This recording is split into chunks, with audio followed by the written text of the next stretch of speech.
রুদ্র fresh হয়ে dining রুমে আসতেই মামুনি প্রশ্নের ঝড় তুলে দেয়।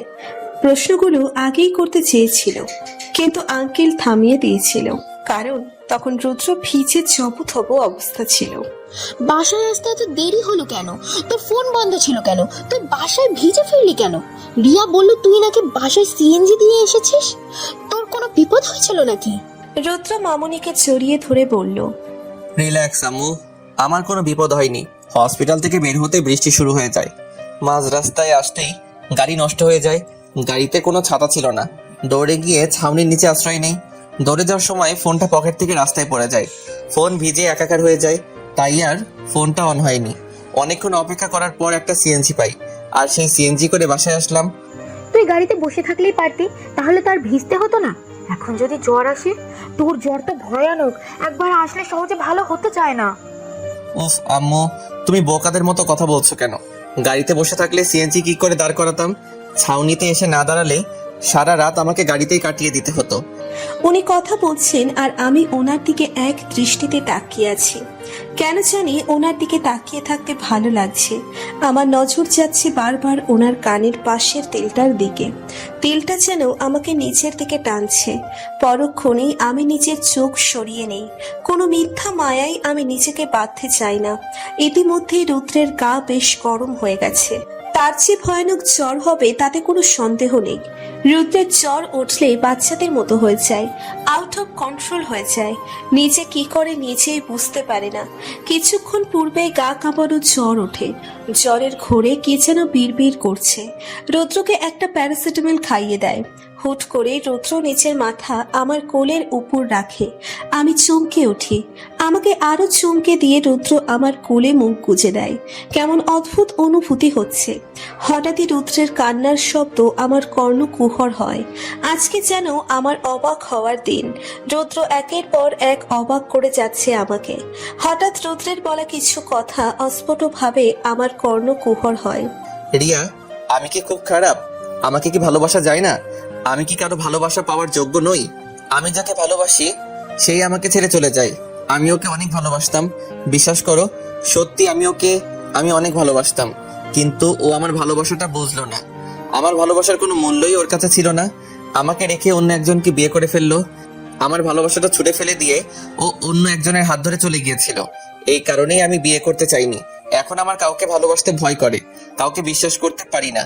ভালোবাসলে যদি আমাকে ছেড়ে চলে যায়। চাইনি আমি কারো মায়ায় জড়াতে, কিন্তু না চাইতেও জড়িয়ে যায় একজনের মায়ায়। কাঁদলেও যে কাউকে এত সুন্দর লাগে সেটা আমি আগে জানতাম না। হঠাৎই মেয়েটার কান্না বন্ধ হয়ে যায়। মেয়েটার কান্না বন্ধ হয়ে যাওয়ায় আমার একটু ভালো লাগেনি। ইচ্ছা করছিল মেয়েটাকে চিমটি দিয়ে কাঁদিয়ে দেই বা চকলেট দেখিয়ে বলি, বাবু তুমি আরো কাঁদো, কাঁদলে তোমাকে চকলেট দিব। ওনার কথা শুনে আমি খিলখিলিয়ে হেসে দিই। হঠাৎ এভাবে হেসে দেওয়ার হয়তো উনি বিরক্তি বোধ করলেন। উনি বিরক্ত হয়ে বলল, একদম হাসবে না, আমার সামনে হাসবেও না, কাঁদবেও না। তুমি হাসলেও বিরক্ত হয়ে যাই, কাঁদলেও বিরক্ত হয়ে যাই। তোমাকে আমার ভালো লাগে না, চলে যাও আমার জীবন থেকে। আমার জীবন থেকে অনেক দূরে চলে যাও। আমি আর কাউকে ভালোবাসতে চাই না, কাউকে না। কাউকে ভালোবাসলে এক বুক কষ্ট সহ্য করার মতো ক্ষমতা থাকতে হবে, যেই ক্ষমতা আমার নেই। তোমাকে ভালোবাসার পর যদি তুমি আমাকে ছেড়ে চলে যাও, আমি ভেঙে চুরমার হয়ে যাব। আমার কোনো অস্তিত্বই থাকবে না। আমি চাই না আর কেউ আমাকে ভেঙে দিক। তুমি চলে যাও আগে। ওনার আর কোনো কথা আমার কর্ণকুহর হলো না। ওনার শরীর তাপমাত্রা অস্বাভাবিক মাত্রায় বেড়ে চলেছে। কি করব কিছুই বুঝতে পারছি না। আমি দৌড়ে গেলাম মামুনিদের রুমের দিকে। বেশ কয়েকবার নক করার পরই মামুনি দরজা খুলে দেয়। মামুনি উৎকণ্ঠা হয়ে জিজ্ঞেস করে, রুদ্রের জ্বর এসেছে না? আমি মাথা নাড়িয়ে হ্যাঁ বললাম। তৎক্ষণাৎ মামুনি ছুটলেন আমাদের রুমের দিকে। আমি আর আঙ্কেলও পিছনে আছি। মামুনি রুদ্রের মাথায় জলপট্টি দিচ্ছে। আমি কম্বল বের করে ওনার গায়ে জড়িয়ে দিলাম। আঙ্কেল অনবরত ফোন করে চলেছে। অ্যাট লাস্ট আঙ্কেলের এক বন্ধু ফোন রিসিভ করলো। উনি মাত্রই হসপিটালের ডিউটি শেষে বাসায় ফিরছিলেন। উনি এখনই আসছেন। কিছুক্ষণ আগেই ডক্টর আঙ্কেল রুদ্রকে চেক আপ করে মেডিসিন দিয়ে গেছেন আর বলে গেছেন জলপট্টি দিতে। জ্বর একটু কমতেই আমি মামুনি আর আঙ্কেলকে জোর করে নিজেদের রুমে পাঠিয়ে দিই। ওনাদের দুজনের হাই প্রেশারের সমস্যা, বেশি রাত জাগলে অসুবিধে হবে। আমি রুদ্রের মাথায় জল পড়তে দিচ্ছি। ওনাকে এখন একটা অবলা শিশুর মতো দেখা যাচ্ছে, চোখ মুখ শুকিয়ে গেছে, মনে হচ্ছে কত দিনের অভুক্ত। হঠাৎই উনি ঠোঁট উল্টে দিলেন বাচ্চাদের মতো। ওনার ঠোঁট উল্টানো দেখে আমি হেসে দিলাম। কারো তীক্ষ্ণ কণ্ঠের আওয়াজে ঘুম থেকে হুড়মুড়িয়ে উঠলাম। রুদ্র আমার দিকে অগ্নিদৃষ্টি নিক্ষেপ করে আছে। ঘুমের রেশ এখনো পুরোপুরি কাটেনি, কিন্তু ওনার বাজখাই গলা শুনে ঘুম বাবাজি উড়াল দিল। এই মেয়ে, তোমাকে আমি কি বলেছিলাম আমাকে তুমি একটু স্পর্শ করবে না? তোমার সাহস হয় কি করে আমার হাতের উপর মাথা রেখে ঘুমানোর? আমার ঠেকা পড়ে নাই আপনার হাতের উপর মাথা রেখে ঘুমানোর। আপনি আমার হাত ধরে রেখেছিলেন, তাই বাধ্য হয়ে এখানে শুতে হয়েছে। উনি এবার নিচের হাতের দিকে তাকালেন। হাতের দিকে তাকিয়ে উনি অপ্রস্তুত হয়ে পড়লেন, কারণ উনি এখনো আমার হাত ধরে রেখেছেন। উনি তাড়াতাড়ি আমার হাত ছেড়ে দিলেন। হাত ছেড়ে দিয়ে আমতা আমতা করে বললেন, আমি মোটেও তোমার হাত ধরিনি, তুমি নিজে আমার হাতের মাঝে তোমার হাত গুজে দিয়েছো।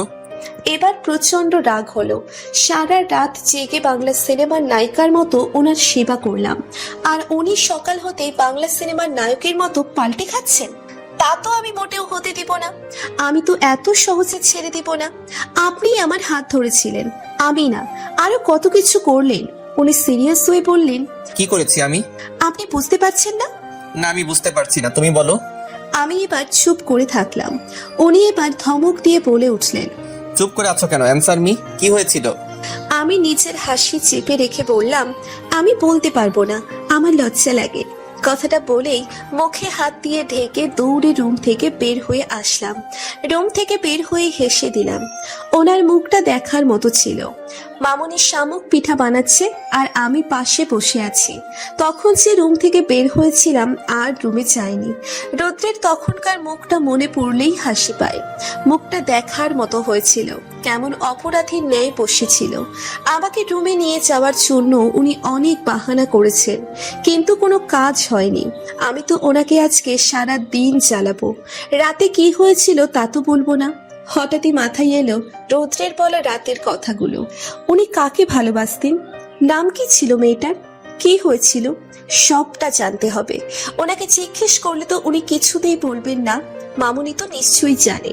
মামুনি, তোমাকে একটা কথা বলার ছিল। বলতো, জিজ্ঞেস করার কি আছে? রুদ্র কাকে ভালোবাসতো? মামুনির মুখটা কালো হয়ে যায়, ঠোঁটের কোণের হাসিটা মিলিয়ে যায়। চুপ করে আছে মামুনি। কি হলো মামুনি, চুপ করে আছো কেন? তোকে এসব কে বলেছে? রুদ্র গতকাল জ্বরের ঘরে বিড়বিড় করছিল। বলো না আমাকে, রুদ্র কাকে ভালোবাসতো? নাম কি সেই মেয়ের? ওই মেয়ের নাম আমি মুখেও নিতে চাই না। ঘৃণা করে ওই নাম শুনলে, বিষের চেয়েও বিষাক্ত লাগে। ওই মেয়েটা আমার ছেলের মুখের হাসি কেড়ে নিয়েছে। আমার প্রাণবন্ত ছেলেটাকে রোবট বানিয়ে দিয়েছিল। মেয়েটার নাম অরি। আমি তোকে আর কিছু বলবো না, তুই নিজেই রুদ্রের কাছ থেকে সব জানবি। যেদিন ওই মেয়েটার বিয়ে ছিল, সেদিন রুদ্র আমাকে জড়িয়ে ধরে বাচ্চাদের মতো কেঁদেছিল। এরপর থেকে আমি আমার ছেলেকে কখনো কাঁদতে দেখিনি, হাসতেও দেখিনি। কেমন যেন হয়ে গিয়েছিল। তুই পারবি না আমার ছেলেটাকে আগের মতো করে দিতে? পারবি না ওর মুখের হাসি ফিরিয়ে দিতে? আমি জানি না তোমার ছেলেকে আগের মতো করে দিতে পারবো কিনা, তবে আমি চেষ্টা করব। রিয়া, একটু শুনে যাও তো। রুদ্রের ডাক শুনে আমি আর মামুনি দুজনেই চমকে উঠলাম। আমার ঠোঁটের কোণে শয়তানি হাসি ফুটে ওঠে। আমি নিজের হাতেই নিজে একটা কামড় দিলাম। কি করছিস এসব? তোমার ছেলেকে মজা দেখিয়ে আসছি। মাথায় ওড়নাটা ভালো করে টেনে লজ্জা লজ্জা মুখ করে রুমের উদ্দেশ্যে পা বাড়ালাম। রুমে এসেই দেখি উনি বিছানায় বসে মাথার চুল টেনে ধরেছেন আর কি যেন বিড়বিড় করে বলছেন। আমি গিয়ে ওনার সামনে দাঁড়াই। আপনি আমাকে ডেকেছিলেন? আমার কথা শুনে উনি চমকে ওঠেন, বসা থেকে উঠে দাঁড়িয়ে যান। উনি এদিক ওদিক তাকিয়ে নিজেকে একটু ধাতস্থ করে নিলেন। আমার দিকে তাকিয়ে হালকা কেশে বললেন, আমাদের মাঝে কিছু হয়নি, এম আই রাইট? ওনার কথাটা শুনে আমি লজ্জাপতি লতিকার ন্যায় নইয়ে গেলাম। কপালে পড়ে থাকা এলোমেলো চুলগুলো সন্তর্পণে সরিয়ে দিলাম। চুল সরানো তো একটা বাহানা ছিল। আমি তো ওনাকে হাতের দাগটা দেখাতে চেয়েছিলাম। উনি আমার হাতের দাগটা খেয়ালও করলেন। উনি খপ করে হাতটা চেপে ধরলেন। কিয়ৎক্ষণ উনি আমার হাতের দিকে তাকিয়ে রইলেন। উনি ফট করে বলে উঠলেন, এটা তোমার কামড়ের দাগ? তুমি নিজেই নিজের হাতে? কথাগুলো বলতে বলতে হঠাৎই উনি থেমে গেলেন। উনি আমার গলার দিকে তাকিয়ে আছেন।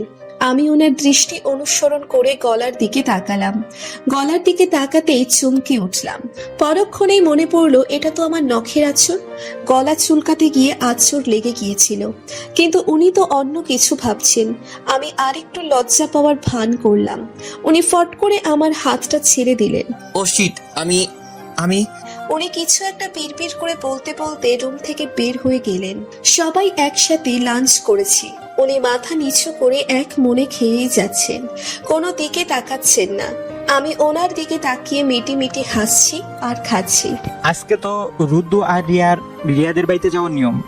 আঙ্কেলকে থামিয়ে দিয়ে মামুনি বলে উঠল, ওরা যাবে কি করে? রুদ্রের এত জ্বর। বিয়ের পর যদি একা যাওয়া যেত তাহলে তো আমিই রিয়াকে দিয়ে আসতাম, কিন্তু এখন তো একা যাওয়া যাবে না, দুজনকে একসঙ্গে যেতে হবে। আম্মু, আমি যাব এবং আজকেই যাব। আমি নিশ্চুপ হয়ে খেয়ে যাচ্ছি। কিন্তু আমি একদম ঠিক আছি, তোমার আমাকে নিয়ে টেনশন করতে হবে না। আজকে বিকালেই যাব। উনি চলে গেলেন। আমিও নিঃশব্দে টেবিল ছেড়ে উঠে পড়লাম। বাসাতে এসেছি অনেকক্ষণ। ভাইয়া আর আব্বু বাসায় নেই। আম্মু কিচেনে রান্না করছে। নতুন জামাই বাড়িতে এসেছে, তার জন্য স্পেশাল কিছু তো করতেই হবে। কিচেন থেকে সোজা নিচের রুমে চলে এলাম। আচমকা আমার আগমনে উনি থতমত খেয়ে গেলেন। চটচলতি শার্ট গায়ে দিয়ে ব্যস্ত হয়ে পড়লেন শার্টের বোতাম লাগাতে। আমি এক পা করে তার দিকে এগিয়ে যাচ্ছি। ওনার ঠিক সামনে গিয়ে দাঁড়ালাম। ওনার শার্টের বোতাম লাগাতে বললাম, আমাকে দেখে এত লজ্জা পাওয়ার কি আছে? আমিই তো। আপনার সব তো আমার দেখাই হয়ে গেছে। উনি আমার হাতটা ধরে গম্ভীর গলায় বললেন, বাচ্চা বাচ্চার মতোই থাকো, একদম বড় হওয়ার চেষ্টা করো না। তোমার শরীরের দাগগুলো তোমার নিজেরই করা। আমি তোমার মতো গাধা না, এতটুকু বোঝার মতো কমন সেন্স আমার আছে। আমার হাতের নখ এত বড় না যে তার আঁচড় এত গভীর হবে না। নেক্সট টাইম এমন ফাইজলামো আমার সাথে করবে না। উনি আমার হাত ছেড়ে দিয়ে রুম থেকে বের হয়ে গেলেন। উফ, উনি এত চালাক কেন? একটু বোকা হলে কি হতো? উনি আমাকে বাচ্চা বললেন।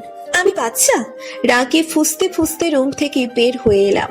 ভাইয়া সোফায় হাত পা ছড়িয়ে বসে আছে, হয়তো মাত্রই অফিস থেকে এসেছে। আমি গিয়েই ভাইয়ার চুল টেনে ধরলাম। ভাইয়া লাফিয়ে ওঠে। ভাইয়া ডেকে বলে, এই, তুই আমার বাসায় কি করছিস? 2 দিন না যেতে শ্বশুর বাড়ি থেকে চলে এসেছিস। ওই ভাবলাম শাকচুন্নি বাসা থেকে বিদায় হয়েছে, শান্তিতে থাকবো, কিন্তু তার হলো কই? 2 দিন না যেতে শাকচুন্নি এসে হাজির। আচ্ছা, তোকে কি তোর শ্বশুর বাড়ি থেকে অর্ধচন্দ্র দিয়ে বের করে দিছে? আম্মু আম্মু দেখো, তোমার ছেলে আমাকে মারছে। কিচেন থেকে আম্মু চিৎকার করে বলল, এত বড় বড় 2টা ছেলে মেয়ে এখনো মারামারি করে। শাওন, আমি আসলে কিন্তু ভালো হবে না। এতদিন পরে মেয়েটা বাসায় এসেছে আর তুই জ্বালাচ্ছিস। তোকে কখন আমি মারলাম? তোরা মেয়েরা আসলে ধান্দাবাজ।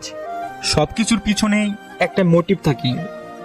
তোরা কোনো কিছুই এমনি এমনি করিস না, তোদেরকে থাপড়াইয়া থাপড়াইয়া সোজা করা দরকার।